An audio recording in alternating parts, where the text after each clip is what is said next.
It's a rematch of Super Bowl 39. And it's another 3-point victory for the New England Patriots in a Super Bowl. Tom Brady and Bill Belichick are still here, but now Doug Peterson and Nick Foles look to dethrone the defending champs and bring Philadelphia its first ever Lombardi trophy.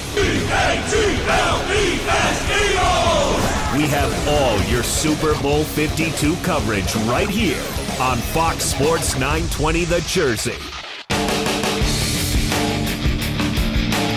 Back here on Radio Row, day number 5 inside the Mall of America, 5th and final day of the Zach Gelb Show here out in Minnesota on Radio Row. And now joining us in New Jersey is, of course, former New York football Jet, and that is Nick Mangold. Nick, how are you? Doing well. How you doing? Well, I'm doing great. So first off, update me on your health, because I know that you did not play this year, but you're not officially retired.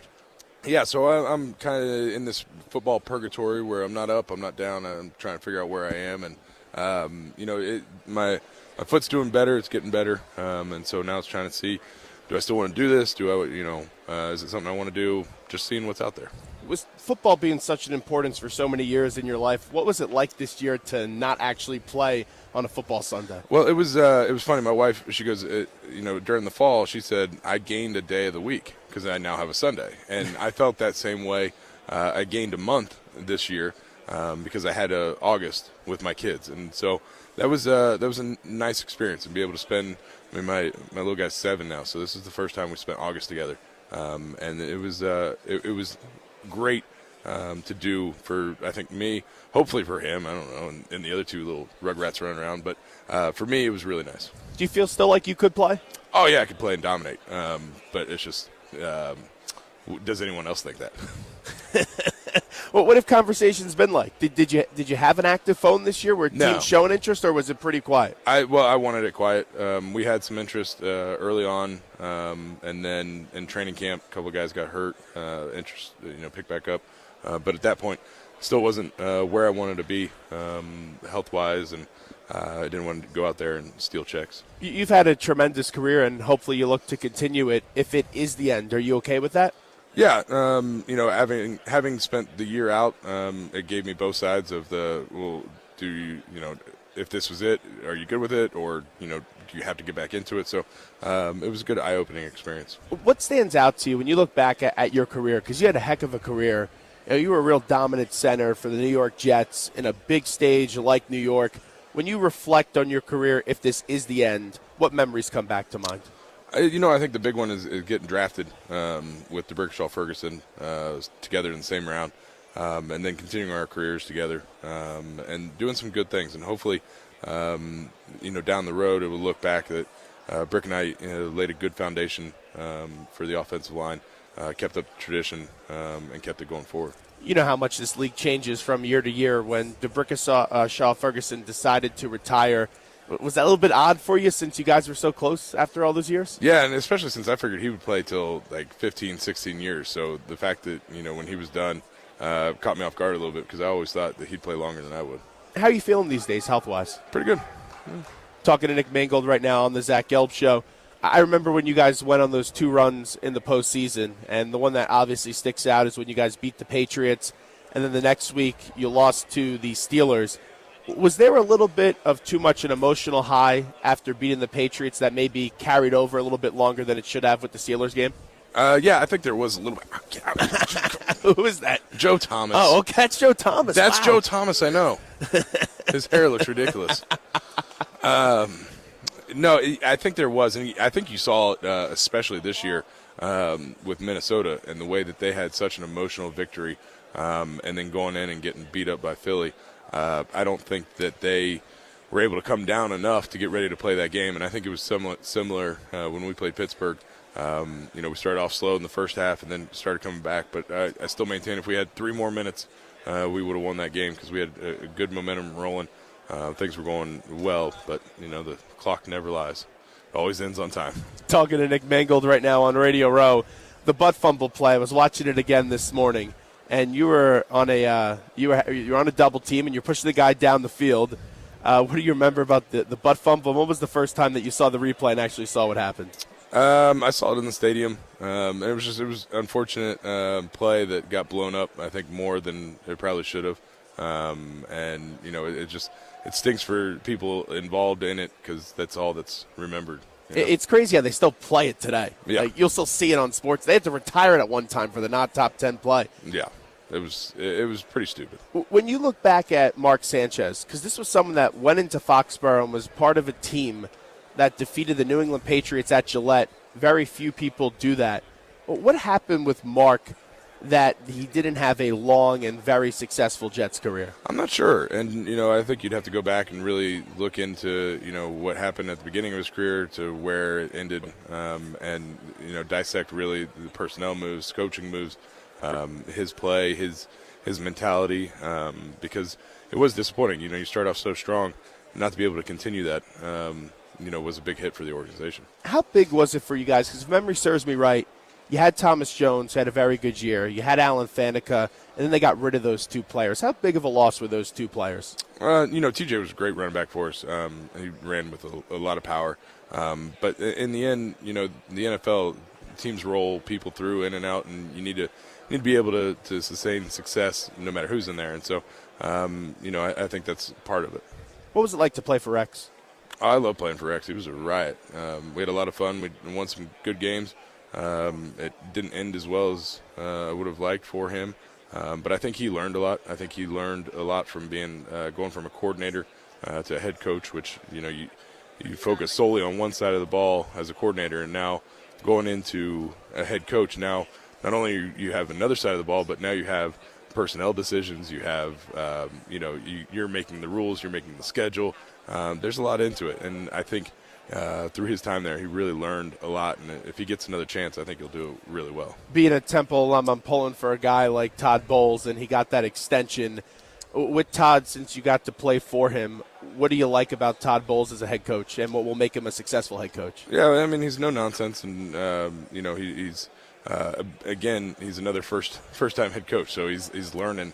I got the joy of playing with 3 first-time head coaches, and so there's a learning process, and you got to find out what works, and you got to find out because there's a big difference going from the coordinator, where there's someone above you, to going to the head guy, where you're the last stop. And so I think he's learning, and I think he's going to continue to get better. Yeah, that's a good perspective, because if you look at this game last year, people were saying, what the heck is this guy Doug Peterson? Who did they hire?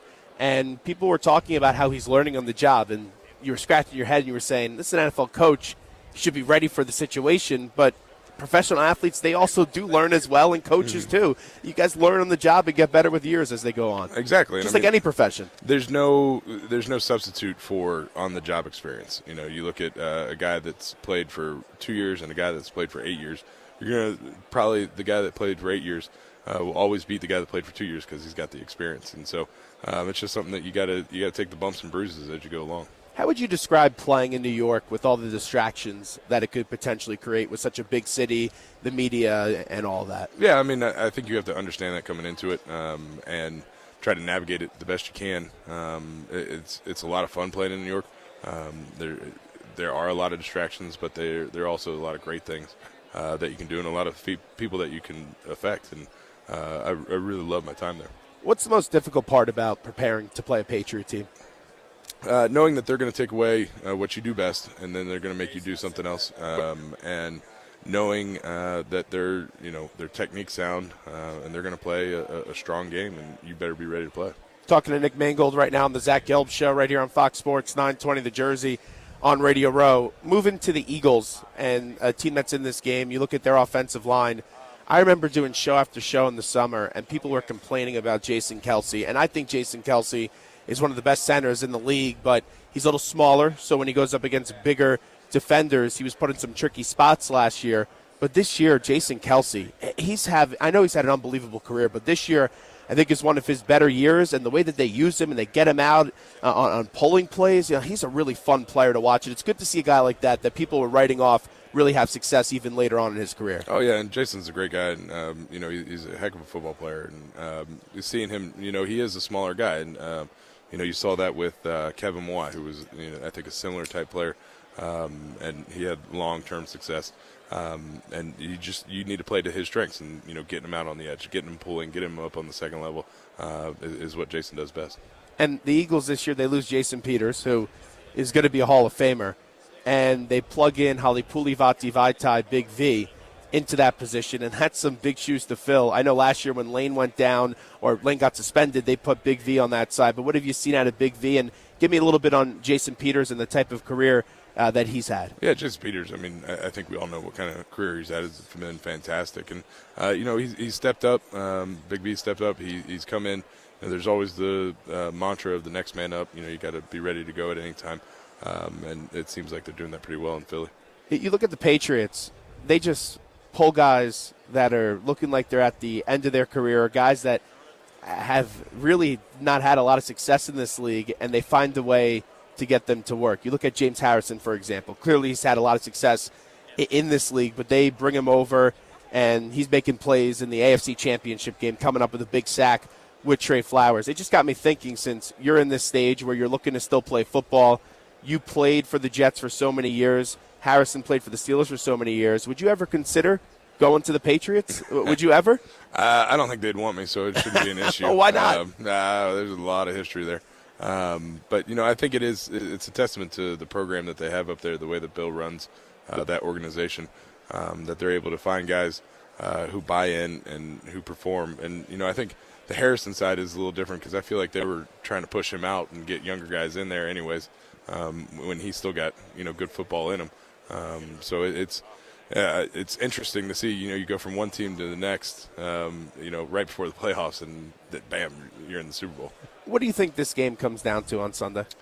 I think it's Nick Foles, and is he able to stay the steady Eddie that he's been for the past couple of games, or is the circus of the Super Bowl and everything that goes into it, the pressure, too much for him, and New England's experience puts him on top. How about the play in the trenches? Just because I think that's one of the deciding factors in this game. And I know it's cliche, and that's always a big key. You got to win the battle in the trenches. But on paper, the Eagles look like the better offensive line and defensive line in this football game. Yeah, and I've said it that I think the Eagles are the better team overall. But I think with New England, the offensive line by itself might not stack up as well, but when you look at, the tool that they have in Brady and the way that he's able to get him in the right spot and make sure that, everyone's on the same page, that's a big boost for them. So, but definitely Philly's D-line is playing with their hair on fire and really getting after it. There's also something about you former Jet players that love the New York Rangers as well. Mm-hmm. I'll never forget, I was on the bridge covering a game, and you were taunting a few of the hockey players. Take us a little through how that came about, because that was great, seeing you in the Ranger jersey and taunting everyone. Yeah, it was just kind of came together. We were there having a good time, and, I get the you get razzed all the time from fans and everything, and you have to block it out. And so being where we were sitting right behind the bench and right on the glass got us a chance. I got to flip the switch and do it myself. And what did you say? And it was all clean. There's kids around and everything. But it was staying in. You find different little things and you run with it. And once you get someone to turn around, you got them hooked, and then you go for the kill. And it was a lot of fun. Tell us what you're promoting today. Yeah, so the PepsiCo's game day grub match. It was me, Rashad Jennings, and Greg Jennings. We had a cooking competition. Had a lot of fun using all of the various PepsiCo products in the food. I came out on top, obviously. And I'm fortunate enough to have, which I brought some wings here for you, my Doritos Cool Ranch dusted chicken wings. Mind if I take a bite? Please, have at it. They're delicious. I love wings. Yeah. You're not going to share? I'll give one to Pops. He stole my cell phone this morning, so that was a big deal. Nice. He just took it out of the hotel room. Oh, let's take a bite on there. And it was a fun experience. Wow. These are good. Thank you. And they're actually going to be they're on the menu at Buffalo Wild Wings here in the Mall of America. Oh wow! How about that for the weekend? So you can go, you get a whole 12-pack for you and really dig in. Well, best of luck. Hopefully we see you playing next year. Thank you so much. He's got some kick. These are really good. He's Nick Mangold. We'll take a break. Be back right after this on Radio Row.